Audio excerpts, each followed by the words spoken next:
Hi there, I'm Nancy Nash with Starfish Strength. Today, I want to talk to you about the frustration many of us face with weight loss plateaus and what you can do to maintain the motivation and mindset you need to get through them.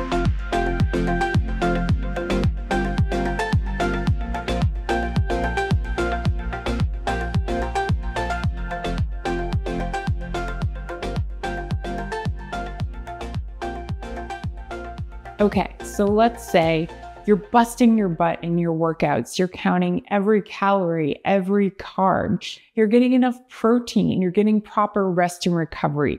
You think about nutritional timing.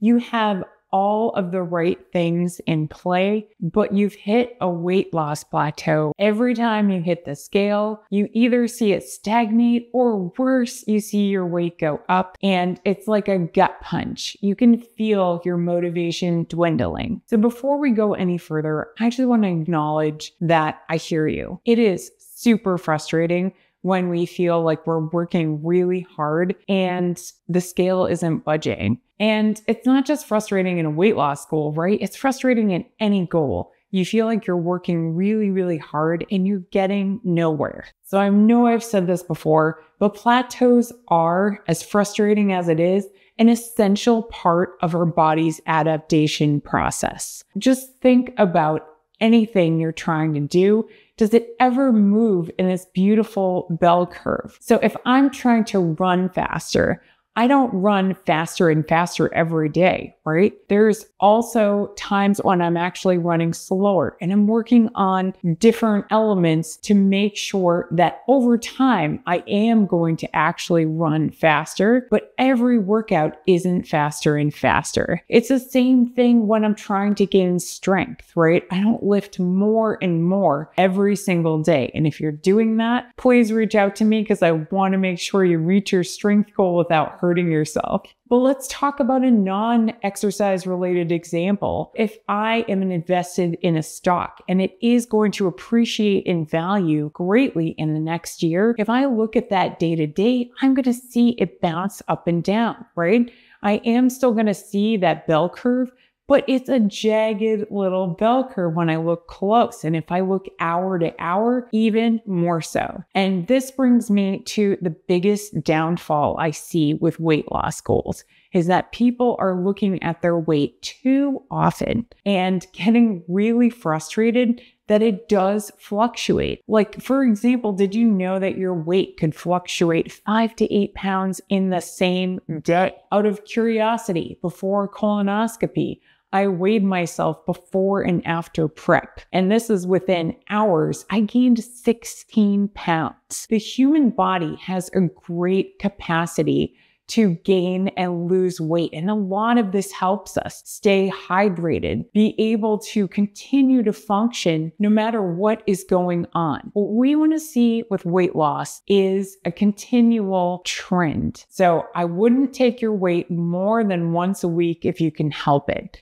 And I know some people really are weighing on a daily basis and they're so used to doing that. But if you're feeling frustrated at a weight loss plateau, you're probably not feeling like you have a positive relationship with the scale. So I want to know, why do you think you need to do that every single day? Try going for a week, staying on plan, being really proud of yourself for being on plan, and then taking it at the end of the week. If that doesn't work for you, feel free to leave me a comment, give me some feedback on that. But I have found that when people are scale obsessed, that's one of the first things we want to resolve. Let me give you some other ways that I would start measuring the success towards your weight loss goal, physical ways that you can measure your success in addition to taking your weight. On a monthly basis, I could calculate my body mass composition, my lean to fat ratio, and I should start to see that I have more lean mass and I'm losing fat. Now, this is going to result in a leaner physique, which is what we're all looking for, right? So even if I weigh exactly the same number of pounds on the scale, because muscle is denser than fat, I'm going to see that I'm actually getting physically smaller and I'm getting more muscle tone. So taking your body composition is one way to notice that. The next way to notice that is to be taking some body circumference measurements. So you will need a tape measure for this. I'm going to recommend that you measure between your elbow and your shoulder, and you go about halfway down and you take the circumference of your arm. I'm going to recommend that you do the same thing on your thigh and that you measure from the crest of your hip down to your knee. And you take the circumference of your thigh and take your belly button circumference, regardless of where you think your waist is. The belly button doesn't typically move a ton during weight loss, so you should actually be able to tell over time that you're losing there, as well as just feeling physically better and small. I think this goes without saying, but if I'm taking body circumference measurements, I'm not going to be sucking in for those, so that you're giving yourself a real life measurement. I also suggest that people measure around the widest part of their hips. And if you're like me, this is where you store a lot of your weight in general, be it muscle or fat. Sometimes getting an accurate reading is a little bit difficult. You want to make sure that your feet are approximately the same width apart every time you do it. Just try to aim for shoulder width apart, or you could literally measure between your feet so that you make sure that you do it the same every time. And then lastly, I would measure around the widest part of your chest. For some of us, we're going to see weight loss here. For myself, as someone that's always had a pretty small chest, I actually saw this area increase while other areas got smaller because I grew it back. My shoulders got stronger when I really started strength training. If you're a person who's opposite of me and you tend to be really large in the upper body and smaller in the lower body, that your lower body actually grows the muscle, gets a little bit bigger, and the upper body actually gets a little bit smaller. The next physical way that you could measure your success is to have an item of clothing that you try on a regular basis. I had a skirt that I was able to wear up until I started getting really, really large. But I saved it because I really liked it. So as I started to lose weight, it was something that I started trying on. So initially I could just fit one leg into it, and then I could fit both legs into it, and it came about mid-thigh.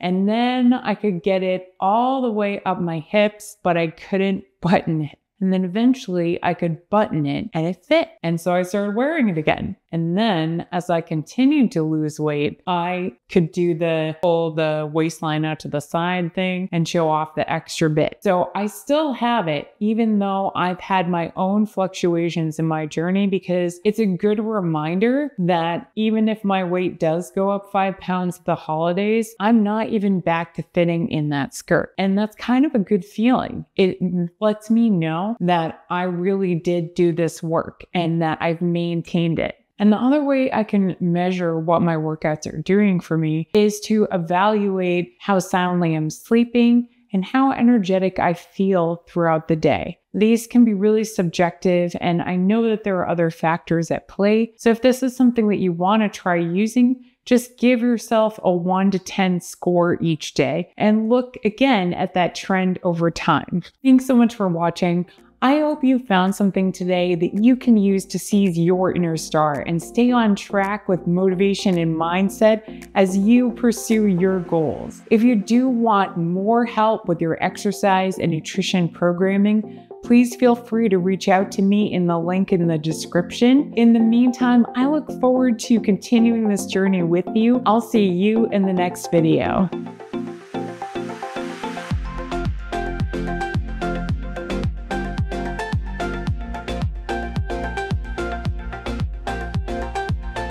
People sometimes say muscle weighs more than fat. It doesn't weigh more than fat. It's denser than fat. So think about it, right? I could have a whole pile of fluffy marshmallows that weighs the same amount as a dense chocolate bar, right? So they weigh the same, but I'm gonna see so many more fluffy marshmallows than I am chocolate.